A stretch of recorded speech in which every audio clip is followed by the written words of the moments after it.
News, सच जरूरी है। दर्शकों नमस्कार, मैं हूं निशांत भाई। आप देख रहे हैं एमएनएस न्यूज।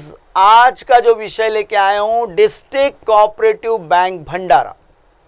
जी हां, बिल्कुल आपने सुना है, डिस्ट्रिक्ट कोऑपरेटिव बैंक भंडारा, जिसका अभी 13 अगस्त को अध्यक्ष का चुनाव होने वाला है। और अध्यक्ष का चुनाव जो होने वाला है उसमें ये जो अभी आप देख रहे हैं, ये सुनील फुंडे है। ये सुनील फुंडे पिछले बार चुनाव लड़कर फिर चुनाव नहीं हुए तो इन्होंने लगभग और 5-6 यानी दूसरा भी टर्म इन्होंने इसका अध्यक्ष पद लिया हुआ है। यानी चुनाव लड़ा था ये एक बार और उसके बाद 12 साल उस जगह विराजित रहे। और इन 12 सालों में इतनी बड़ी भ्रष्टाचार में इबारत लिखी हुई है कि अगर इबारत को ये किया जाए, अगर इसकी इबारतें पढ़ी जाए तो शायद एक बहुत बड़ी 1000 पन्नों की इसकी इबारतें होगी। अब ये जो सुनील फुंडे है, ये प्रफुल्ल भाई पटेल का राइट हैंड कहा जाता है, ऐसा हमें जानकारी दी गई है भंडारा के लोगों ने। और प्रफुल्ल पटेल इसके जब चुनाव चल रहे थे, डिस्ट्रिक्ट कोऑपरेटिव बैंक के जब चुनाव चल रहे थे, तब एक रैली में भी प्रफुल्ल पटेल और बड़े बड़े नेता उस मंच पर भी मौजूद थे, क्योंकि भारतीय जनता पार्टी और राष्ट्रवादी कांग्रेस और शिंदे गठ की सेना मिलकर चुनाव लड़ी हुई है, जिसके चलते एक भ्रष्टाचार के लिप्त व्यक्ति को अब अध्यक्ष बनाने की तैयारियां है। क्योंकि इनकी जो संख्या है, इनकी संख्या कांग्रेस के मुकाबले में ज़्यादा हो गई है, क्योंकि पिछली बार इनकी जो संख्या थी वो लगभग 13 लोग थे। लगभग इनके 15 लोगों के जब हुए थे, जब चुनाव की मतगणना हुई थी, उस दौरान इनकी 11 सीटें आई हुई थी और लगभग 4 सीटें कांग्रेस की आई थी। लेकिन जब 6 इस पर कोर्ट का जजमेंट आने के बाद जब उनकी वोट काउंटिंग हुई, तब इन्हें पूरे ही वोट मिले हैं और इनकी संख्या जो है वो बड़े पैमाने पर 21 डायरेक्टरों की बॉडी में से अध्यक्ष बनाया जाएगा। और भंडारा डिस्ट्रिक्ट कोऑपरेटिव बैंक में भ्रष्टाचार की नई इबारतें लिखने के लिए बहुत ही उत्सुक तौर पर सुनील फुंडे आमदा है। कल ही मेरी उनसे फोन पर बात हुई तो उन्होंने मुझे कहा कि दूध संघ का जो चुनाव मैंने लड़ा है उसमें मुझे 50 लाख रुपए खर्च आया हुआ है। तो दर्शकों आपको बता दूं कि 50 लाख रुपए का अगर जो कोई व्यक्ति चुनाव में खर्चा करता है, अपनी सीट लाने के लिए करता है, इसके विपरीत में खड़े थे प्रशांत पडोले, जो कि सांसद है गोंदिया भंडारा लोकसभा के, और उनको इन्होंने लगभग 44 मतों से इन्होंने हराया हुआ है। और दर्शकों आपको बता दूं कि अब इन पर क्या भ्रष्टाचार के आरोप लगे हुए वो आपको बता देता हूं। 1,34,00,000 रुपए का जो डिस्ट्रिक्ट कोऑपरेटिव बैंक की शाखा है सानगढ़ी में भ्रष्टाचार हुआ। अब वो भ्रष्टाचार होने के बाद उसकी जांच होती है। जांच होने के बाद चुनाव सामने रहने की वजह से इन्होंने अभी तक के एफआईआर दर्ज नहीं कराई है और अभी तक के कोई भी उस पर एक्शन नहीं ली गई है। दर्शकों आपको बता दूं कि अभी जो आप ये वीडियो देख रहे हैं, ये वीडियो बहुत ही यानी इनके बहुत सारे राज खोलने वाला वीडियो है।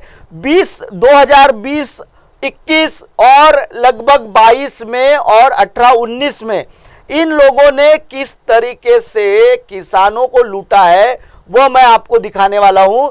दर्शकों अभी आप जो देख रहे हैं इस कॉर्नर पर एक जो कॉलम है, वो कॉलम मैं आपको दिखा रहा हूं। ये कॉलम है, इस कॉलम पर लिखा हुआ है कि इनका जो बीमा होता है, ये जो कॉलम है ये बीमे का कॉलम है, ये बीमे का कॉलम है। और ये 18-19 का इनकी जो संस्थाएं के माध्यम से जो नाबार्ड का जो लोन बांटा जाता है किसानों को, उनसे इन्होंने 18-19 में इन्होंने बीमा लिया हुआ है। और वो बीमा कैसे लिया हुआ है? सीधे तौर पर, यानी जो इतनी उनकी जो रकम है उस रकम के आधार पर इन्होंने बीमा लिया हुआ है, बीमा कराया नहीं, बीमे की पैसे की ली हुई है।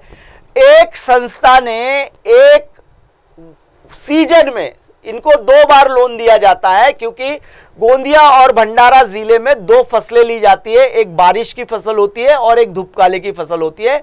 तो दोनों फसलों के दौरान किसानों को लोन की आवश्यकता होती है, जो कि क्रॉप लोन कहा जाता है। और क्रॉप लोन जो होता है वो बगैर ब्याज के होता है, और इसी के चलते किसान सोसाइटियों से अपना लोन लेते हैं और किसी साहूकार के पास न जाते हुए अपना स्वयं लोन संस्थाओं के माध्यम से लेते हैं।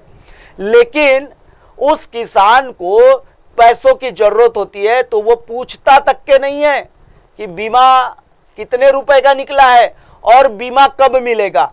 18-19 में लगभग भंडारा जिले में बहुत बड़े पैमाने पर बारिश हुई थी, जिसके वजह से तमाम इलाके की फसलें बर्बाद हुई थी।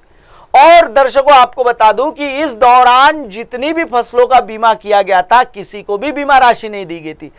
पिछली बार जब हमने इस सवाल को जब हमने उठाया था, इस मुद्दे को हमने उठाया था, उस समय सरकार सत्ते में आई हुई थी और सारी बैंकों ने बीमा 1 रुपए में कराने का फैसला लिया हुआ था।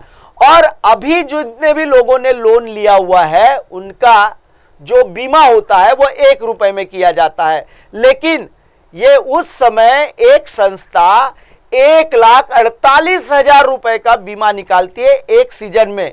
2 सीजन में ये होते हैं 2 लाख, लगभग आपको बता दूं कि यह होगा 2,96,58,000 रुपए का इनका बीमा निकलेगा एक संस्था का। ऐसी भंडारा जिले में तमाम संस्थाओं के माध्यम से बीमा निकाला गया है और करोड़ों रुपया सुनील फुंडे ने बीमे के वसूले हैं, संस्थाओं से वसूले हैं और उनका कोई बीमा नहीं निकाला हुआ है। तो कितना बड़ा भ्रष्टाचार किया गया है। अब मैं आपको दर्शकों बता दूं कि जो सुनील फुंडे है, इसे 13 तारीख को डायरेक्टर, अभी तो डायरेक्टर बना हुआ है, उसे अध्यक्ष बनाने की तैयारी हुई है। और प्रफुल्ल भाई पटेल ने स्वयं अपने भाषण में इसी के एक चुनाव की जब रैली थी उस कार्यक्रम में कहा था कि जो सुनील फुंडे है यह काफी पारदर्शिता से चलते हैं। मुझे दर्शकों बताइए कि 1,34,00,000 रुपए का हाल ही में भ्रष्टाचार हुआ है, उजागर हुआ है। आखिर क्यों सुनील फुंडे उस पर मामला दर्ज नहीं कर रहे? क्योंकि कहीं ना कहीं काले हाथ तो इनके भी है। साथ ही दर्शकों आपको बता दूं कि ये जो बीमे का मामला है, इस बीमे के मामले को लेकर अगर जनता जागरूक हो जाए और एक पिटीशन दायर करे तो ये जो डायरेक्टर वगैरह है ये रास्ते पर आ जाएंगे। दर्शकों, फिलहाल वक्त हो चला है ब्रेक का। ब्रेक से लौटने के बाद बताऊंगा मैं किस तरीके से और एक धान की संस्था ने लगभग 36 लाख रुपए की धोखाधड़ी की है 16 किसानों से। बने रहिए मैंने। हाय हेलो नमस्कार, मैं हूं पंकज विष्णु और आप देख रहे हैं MNS न्यूज। आप देख रहे हैं MNS न्यूज, सच जरूरी।